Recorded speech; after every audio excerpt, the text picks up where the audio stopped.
লাউ শাক রান্না করব আজকে খুবই মজা করে। তো এই ভিডিওটি না দেখলে মিস করবেন, তাই সম্পূর্ণ ভিডিও দেখার অনুরোধ রইল। হ্যালো গাইজ, আসসালামু আলাইকুম, welcome to my page Rukhsana কেতে স্বাগতম।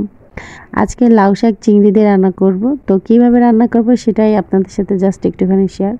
লাউ শাকগুলো ধুয়ে পরিষ্কার করে নিয়েছি, আর লাউ শাকে আমি কিছু চিংড়ি মাছও দিব, বাট সেটা বেটে দিব। সো এই যে পেঁয়াজ, রসুন, কাঁচামরিচ, ধনে, জিরা এগুলো সব বেটে সুন্দর করে কষিয়ে নিচ্ছি। আর আমার কিছু ছোট ছোট চিংড়ি মাছ ছিল, ওগুলো একবারে বেটে এর সাথে মশলার সাথে ভালো করে কষিয়ে নিব। দেন এটাকে ভালো করে কষানোর পরে দেখেন অনেক সুন্দর কষানো হয়ে যাচ্ছে।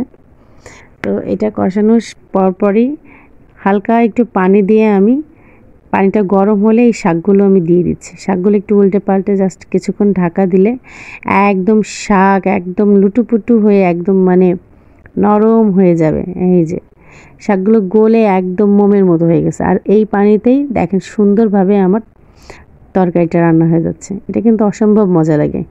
গরম ভাতের সাথে যদি এটা লুকমায় লুকমায় নেওয়া হয় না, সেই মজা লাগে।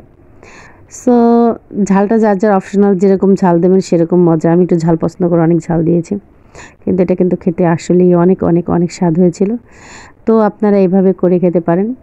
একদম লাউ শাক কিন্তু এভাবে রান্না করা খুবই সহজ, আর খেতেও খুব মজা লাগে। সো আজকের ভিডিওটি এই পর্যন্ত। সবাই ভালো থাকবেন, সুস্থ থাকবেন। আল্লাহ হাফেজ।